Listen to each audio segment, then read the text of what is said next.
padre y mi abuelo son originarios de Jutla de Crespo. Entonces ahí es donde inició, digamos, el invento del guante de la pelota mixteca.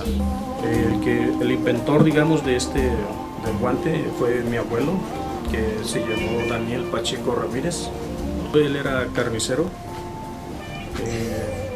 entonces él jugaba también pelota. Y estando trabajando en su carnicería se lastimó la mano, se enterró un hueso aquí quebrando carne. Y se lastimó la mano y tenía un compromiso de juego. Entonces lo que hizo fue quitarle 2 pedazos de la silla de montar de su caballo, cortó 2 cuadros así y los cosió nada más. Entonces primero se amarró, se protegió la mano con un pañuelo y de ahí ya se ingenió para amarrarse esto así. Después del pañuelo se puso esto. Así, y entonces protegió la herida y vio que la pelota avanzó un poco más que con pura mano, con el puro pañuelo. Entonces avanzó un poco más y así empezó a jugar. Sí se dio cuenta de que su herida sí le lastimó, pero ya no tanto como si hubiera sido a pura mano. Lo que le contó mi abuelo a mi papá fue de que él empezó a la edad de 35 años a hacer esto. Entonces fue más o menos en 1911 cuando principia, digamos, el guante, ¿no? O sea, de ahí se le vino a él esa idea. Y así pasó el tiempo. Bueno, en esta temporada cualquiera podía hacer un guante, ¿no? Pues cortaban pedazos de cuero, lo cosían nada más, le hacían hoyitos y ya vieron que ya era una protección y avanzaba un poquito más la pelota. Pero conforme pasó el tiempo, entonces este cuero, porque estos lo jugaron más o menos así de este tipo como unos 4 o 5 años.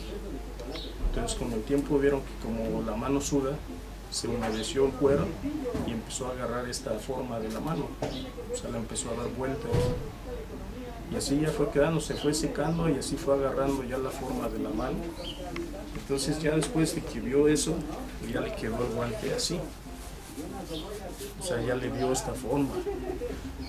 El cuero estiró y le dio esta forma. Entonces él ya vio que poniéndole costuras, el guante quedaba más duro. Entonces ya le empezó a poner figuritas aquí en costura, los empezó a coser y ya empezó a meterle cuero crudo, digamos, de res, así como se lo quitan al toro. Ahora le quitaban el pelo y empezaron a coserlo. Entonces esto ya empezó a agarrar una dureza ya más firme. Y ya entonces ya le cambió las correas por ponerle un cuero aquí así. Hizo unos hoyitos, ya le empezó a poner o sea, de ahí ya se le vino su idea a él de estárselo acomodando. Como yo que ya dio esta forma y ya es más cómodo para jugar así con. Entonces en ese tiempo se jugaba con esta pelota. Es de hule natural, de que lo traían, es así como lo extraen del palo de hule, lo traían de Juquila.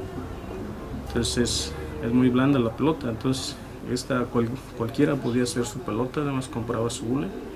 Nada más el problema de que había de estas pelotas era de que tenían que estarlas, cada que iban a jugar, estarlas haciendo redondas, porque si no, y acababan de jugar, las enrollaban en un calcetín o las enrollaban para que no perdieran forma, como esta que va perdiendo forma.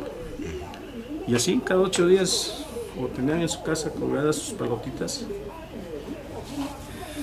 con esta, y entonces ya de ahí empezó él a encontrar, después de que le puso estas capas así, entonces ya él se le vino a la idea de meterle otro cuero, pero encima de ya empezó a encontrar ojillos en el mercado, empezó a darles una decoración, entonces ya le empezó a poner una pulsera aquí. Ya para esta época, entonces él ya dejó la carnicería por los guantes, porque ya tenía muchos pedidos.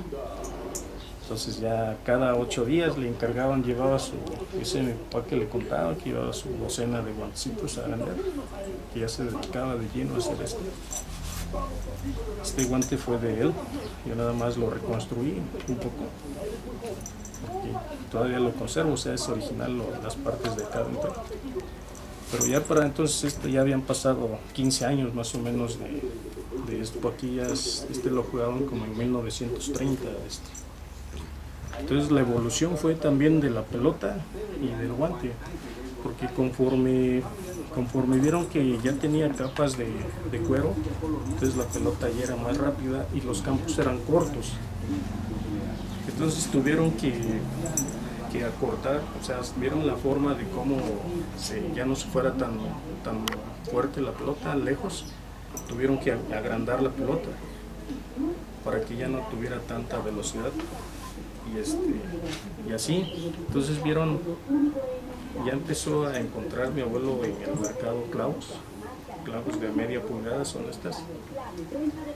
Entonces ya empezó a ponerle ya más capas de cuero, que nada más que entonces fue de cuero crudo,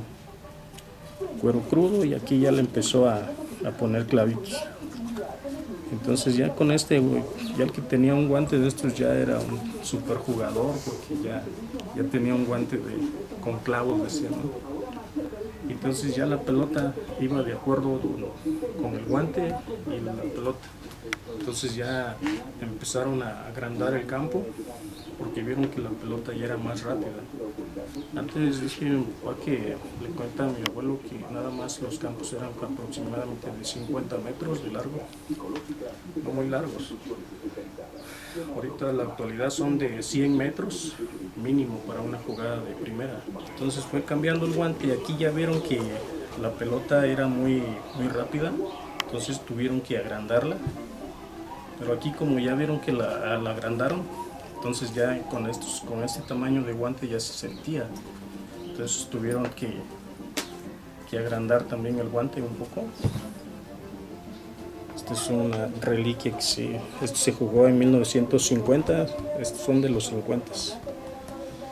Este tipo de guantes son los que cargaban ya, o sea, desde aquí ya los empezó a hacer mi padre, de este tamaño de guantes. Hasta acá está de estos que empezó con el clavo, ya empezó mi papá. Y de ahí ya sigue el otro, más o menos ya como de 1,7 kg, de a 2 kilos le llegaban estos guantes, porque ya vieron que la pelota ya era muy grande para este tipo de guante. Entonces tuvieron que ir agrandando el guante para que no se sintiera tanto el golpe. Por ejemplo, este guante está en proceso, estoy patentando ya el guante, ya está en proceso una patente. En el 99 empecé el registro como en junio y no más logré hacer como 25 guantes. Mi papá es ahorita mi brazo fuerte, ahorita él ya por su edad ya no es lo mismo de cuando hacía estos guantes. Entonces él ya lo tengo haciendo ya de cosas ya más ligeras, porque él, tanto estar sentado aquí, él duró 66 años haciendo los guantes, fabricando guantes. Con la evolución de la pelota también se fue buscando que también la pelota no estuviera muy pesada, debe de tener una ligerez también para que se pueda lanzar y no lastime el brazo. Entonces también nosotros somos los fabricantes de la pelota. Es parecido a este hule, el natural, nada más que ya le ponen ingredientes químicos para que tenga más elasticidad. Es que como en todos los lugares hay campos que se visitan, o sea, hay intercambios de jugadas, y así es como, por ejemplo, venía de Jutla a jugar contra Ocotlán, venía a jugar contra la Valle Centrales, Etla, Otlapolula, y así se empezaron a distribuir, digamos, los guantes. Hasta ahorita no tenemos un conteo exacto de los campos, pero sí le podría yo mencionar, por ejemplo, aquí del Valle de Tlacolula, se empieza a jugar desde Santa Cruz a Milpas, Donají, Abasolo, Huendulain, Rojas de Cuauhtémoc, Santa Cruz Papalutla, Macuilxóchitl, Guelavía. Se juega en Ejutla, se juega en Ocotlán, en Santiago Minas, en La Compañía, en Miahuatlán. De ahí nos vamos a la costa, se juega en Pochutla, en Escobilla y en Bajos de Chila. De aquí de Etla empieza desde el Tecnológico, San Lorenzo, Santa Marta, Santiaguito Etla, Guadalupe Hidalgo, Huitzo, también Sautla, Iztaltepec también, De ahí ya se va para la Mixteca. La Mixteca sí tiene infinidad de campos. Más famoso, digamos, es Nochistlán, Jaltepec. Se hacen torneos en los días de sus fiestas. Uno corre con los gastos. A veces dan premiación y a veces nada más se va a jugar por gusto, ¿no?